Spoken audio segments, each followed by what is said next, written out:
Hey everyone, and welcome back to the Epics'N'Stuffs channel. It's me, Lance, and yeah, this is just going to be another update video. If you like this type of stuff, then be sure to let me know by giving me a like, subscribe, all the other YouTube good stuff that we like to munch up.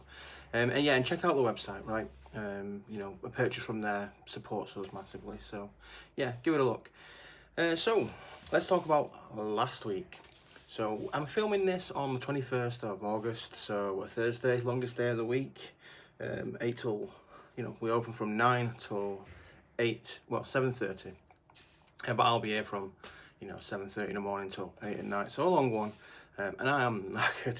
Last week was a strange one. It was like the first 4 days were absolutely amazing, the best like 4-day stretch we've had, and then unfortunately the Friday and Saturday, usually our best days, let it down. They were not bad, but you know, for all intents and purposes, they were, you know, still good, but they hadn't been as strong as previous days. It's one of those like, oh, this could be the best week we've had so far, and I believe it may have been, but only by like a percentile or something like that.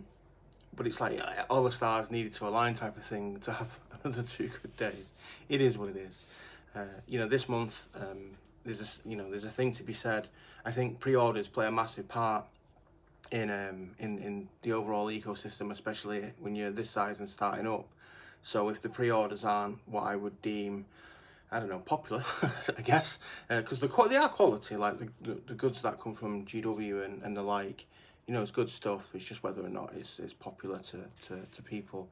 So the Votan stuff, alongside Lord Epoxys in particular as a character, did really well. You know, it wasn't as good as the likes of Space Wolves or Saturn or even Cathay in the long run, but you know, it's done okay.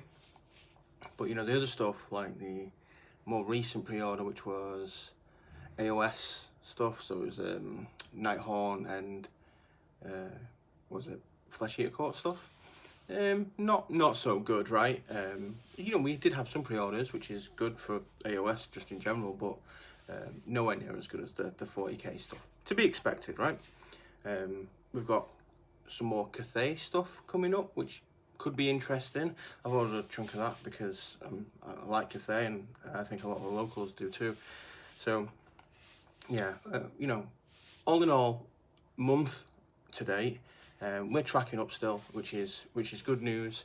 We do have a bank holiday coming up now. I think I've mentioned in the past the unit Hatters Row Arcade is closed on a bank holiday, so that means it will be closed, unfortunately, on a bank holiday. My original intention was to maybe do something to help promote the store on the bank holiday Monday, but the last week or so, you know, we've been up at night with the dogs. The heat hasn't really helped, so I think that my you know, lack of sleep is catching up on me. So rather than burning the candle at both ends for too long, I think I'm gonna take, you know, and not do anything work related as much as I can feasibly do on the Monday. So Sunday and Monday, I'm just gonna have 2 days of what I would like to call rest. I will probably do something like miniature related, like build some miniatures, paint or sculpt, but you know, I'm gonna have a long lie-in, which I have not had in a very long time. So I am looking forward to that. So yeah, last week was good. I can't remember the last time I did one of these. I think it was seven or 8 days ago, but the week prior was decent as well. But week on week, it was a big jump up. It's a shame for the Saturday and Sunday, but moving on from there, this week has started really slow. So you know, we're in that what I would deem as like the dip of the curve for a particular month. So you know, these days tend to not be as I don't know, generative as other days throughout the month, but hopefully the back end of this week is where you start seeing that uptick in general. So I'm looking forward to that. And then, you know, obviously next week is the last week of August, which includes the bank holiday. I'm wondering if like that bank, you know, because we've had some, typically your Monday, Tuesday, Wednesdays are very slow. Sometimes Thursdays as well. Your Fridays, Saturdays do good. Last week, like I say, it was the inverse of that.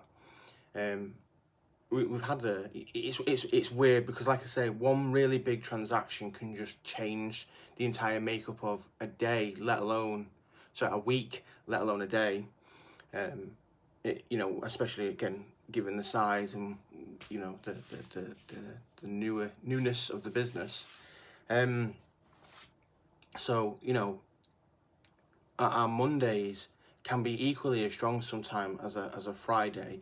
It's rarer, but it can be. So not having the bank holiday could potentially have an effect on the overall month, if that makes sense. I know it doesn't sound like it. We're open for like, what is it, 26 days a month. So one day could have a relatively meaningful impact. Like, is it going to have like a 20% impact? Probably not. But, you know, how strong, or, you know, month on month, how good will the increase be?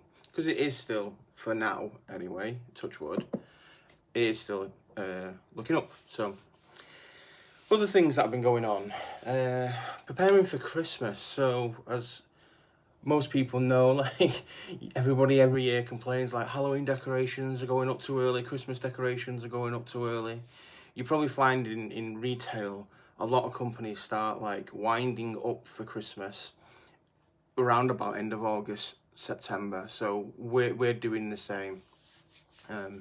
So we're holding on to some money in the hope that, like, you know, when Christmas does roll around, or some of the specific Christmas lines come up, we'll have a little bit more to invest, or we can invest some of that in what would be called like safe ranges, which people are more likely to pick up during Christmas, rather than, you know, blowing it all on, you know, one-off boxes, because at the end of it we still want stock on the back end of Christmas as well.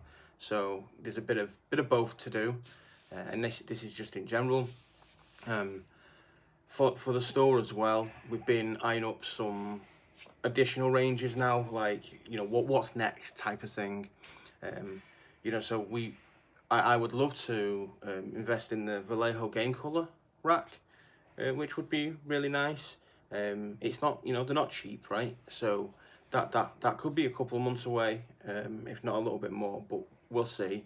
The hope is we'll be able to get it this side of Christmas. Next is I want like a basing material rack, not grass tufts, that comes later, but more like you know, the pastes, the you know, the snows, the ground textures, all that lark. And again, I think I want to go for Vallejo. I use a couple of different brands myself, Vallejo and AK, and I've used some of the Army Painter and Colour Forge, like, you know, sand and materials and stuff like that. They're all well and good, but I want a rack that's dedicated to the stuff like, you know, the paste, the water and acrylic based stuff. So I'm thinking the Vallejo stuff as well. I just think it presents really nicely. It's a powerful brand. So that might be the first one we go for. And then off the back of that, I want to expand like the basing range, like grass tufts, moss tufts, that type of thing. Or moss pads rather. And who do we go for that? I've had limited experience when it comes to that stuff. Like, I've used Army Painter before, and Gamer's Grass, but I know Siege Scenics has started doing, become quite prolific in some of their stuff. I like the multiple sizes that they do. Some of their boxed or tubs of like debris and detritus and rocks and stuff like that look really good as well. Nice different sizes, variations. So it's a toss-up between Gamer's Grass and Siege Scenics, I think. So I'm not sure which to go for. I really like the Gamer's Grass, like Alien Tufts, their colour variety, which isn't represented as much in Siege Scenics, but I believe they are going to be doing some stuff like that. I know they have got some Alien Tufts, just nowhere near as much as the Gamer's Grass stuff. And one thing Gamer's Grass does do actually is they do like a base set, like a box set with a few different tufts, pads, some tweezers, basing glue. I like that type of stuff. One box to get you started and see how it goes, and then invest in more. So yeah, I'll see. Their stuff needs to be imported, whereas Siege Scenics is distributed in the UK specifically. So what do you think? Do people have any experience with Siege Scenics or Gamers Grass? What do you think? You know, my experience with that segment is quite limited. Gamers Grass being almost exclusive with the grass tuss and that type of stuff I've used. So, but yeah, you know, obviously money plays a factor, right? Like, who is the best value for us as a store to then pass on to the consumer? We'll have to see. So yeah, some developments in that sense. I've still got my ear to the ground for anywhere that might come up for rent, but you know, up until, you know, Christmas, that might die down a bit, purely because I'll be focused on trying to get the store in a good condition for Christmas. You may have noticed I've had another little bit of a move around, nothing too drastic. I've moved the glass cabinets. We've actually got another glass cabinet now, a small tabletop one, just over on the other side with some of our like commission and better painted characters in, which is cool.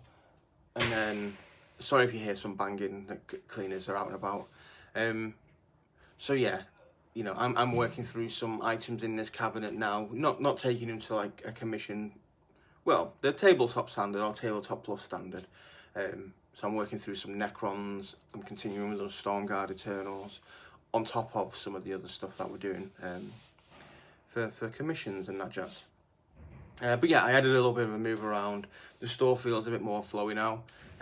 It's going to be, you know, last week when we actually got our stock intake, obviously the week before, we were kind of like at capacity for the 40k stuffs, and it started bleeding over into other units, and we usually get deliveries midweek.